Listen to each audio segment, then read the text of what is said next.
Waktu menuju pemilihan presiden dan calon wakil presiden 2024 sudah semakin dekat. Tensi politik semakin tinggi, bahkan tak jarang saling sindir antar pasangan calon dan para tim suksesnya pun tak terhindarkan.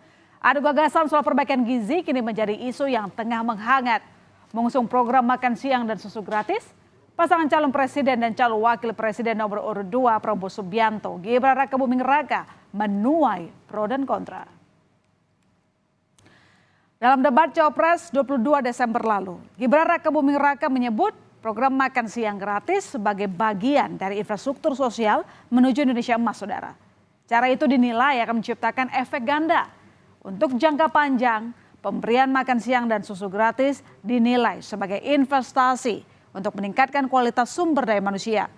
Menurut tim kampanye nasional Prabowo Gibran, program ini sudah digagas Prabowo sejak lama. Siang gratis ini adalah investasi menuju Indonesia Emas. Program makan siang gratis 400T ini adalah stimulan untuk ibu-ibu warteg-warteg, warung-warung, catering-catering yang ada di daerah. Bayangkan 400T mengucur ke daerah-daerah. Semua ibu-ibu ikut memasak makan siang untuk anak-anak kita. Itu Pak yang saya maksud dengan infrastruktur sosial. Namun program makan siang dan susu gratis yang diusung pasangan Cawapres Prabowo Gibran disindir pihak pasangan calon presiden dan calon wakil presiden nomor urut 3, Ganjar Pranowo dan Mahfud MD. Program itu dinilai menghabiskan anggaran sementara masih banyak fasilitas kesehatan belum memadai. Mahfud bahkan mempertanyakan prospek program yang disebut akan menelan anggaran kurang lebih 400 triliun rupiah. Ia juga bilang pasangan Ganjar Mahfud juga punya program untuk perbaikan gizi yang katanya akan lebih memberdayakan masyarakat.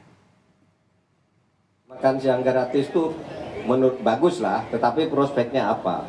Gitu. Kita lebih dari itulah. Orang tidak hanya dikasih ikan, tapi diberi pancingnya.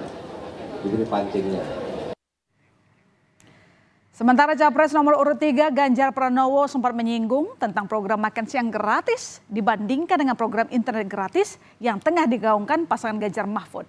Ia menyebut sejumlah masyarakat yang pernah ia tanya lebih memilih internet gratis karena bisa menunjang komunikasi. Harapannya dengan internet gratis bisa meningkatkan akses informasi terutama bagi pelajar maupun pelaku UMKM.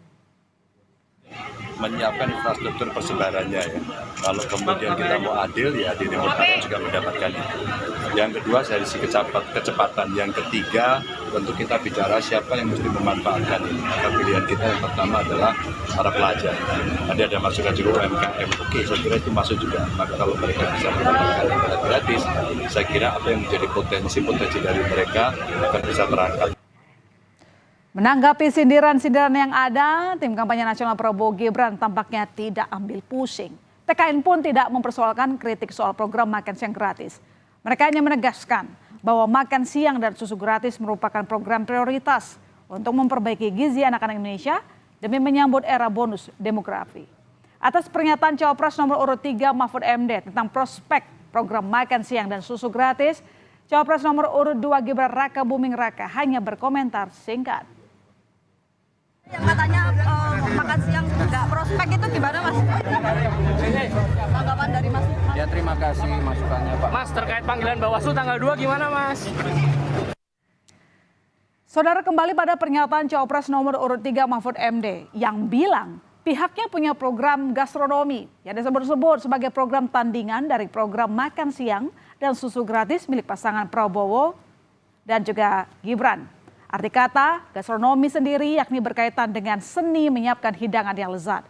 Melalui makna itulah, tim pemenang nasional Ganjar Mahfud menjelaskan bahwa melalui program gastronomi, asupan gizi akan dibuat beragam sesuai potensi pangan yang ada di masyarakat. Menurut Mahfud, ini akan menjadi bagian dari program jangka panjang. Kalau soal makan, kita punya program namanya gastronomi, bukan hanya makan siang, tapi makanannya juga sehat. Karena makan siang gratis, susu, dan sebagainya itu kan impor kira-kira gambaran kita. Barang-barang impor, kalau gastronomi dari bumi-bumi kita dan laut kita.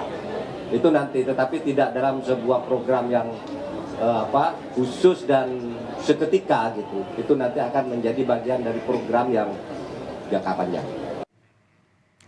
Nah, saudara, pasangan Prabowo Gibran dan pasangan Ganjar Mahfud saling unjuk gigi dengan program perbaikan gizi. Lalu, bagaimana dengan pasangan Capres-Cawapres nomor urut 1 Anies Baswedan dan Muhaimin Iskandar? Sedikit berbeda dengan kedua pasangan calon lainnya, Anies Imin justru muncul dengan ide tunjangan untuk ibu hamil. Karena kesehatan anak dinilai bermula dari kesehatan para calon ibu. Menurut Cawapres Muhaimin Iskandar, hal tersebut sebagai salah satu upaya mencegah stunting atau gangguan pertumbuhan anak yang sebab utamanya karena kurangnya nutrisi. Saya mengusulkan ibu hamil mendapatkan tunjangan khusus. Itu ada yang bilang, nanti kalau diumumkan itu banyak orang-orang ingin hamil, maka wajib hukumnya negara memperhatikan keturunan sampai mulia hidupnya. Dan saudara, jelang debat ketiga Minggu 7 Januari 2024, ketiga pasangan Capres-Cawapres kini semakin belak-belakan. Debat ketiga nanti yang bertemakan pertahanan, keamanan, hubungan internasional, dan geopolitik akan diikuti oleh para calon presiden. Selain sebagai ajang untuk menonjolkan program yang mereka usung, harapannya juga bisa memikat hati para calon pemilih dalam Pilpres nanti. Para calon presiden pun mengaku telah mulai bersiap-siap agar memperoleh hasil yang lebih baik.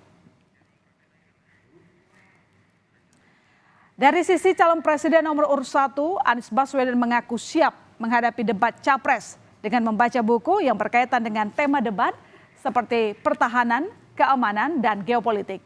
Ia juga berdiskusi dengan tim serta tokoh-tokoh yang berkaitan dengan tema tersebut. Tim Nasional Pemenangan Anies Imin menambahkan, debat akan penuh dengan ide dan gagasan yang seru.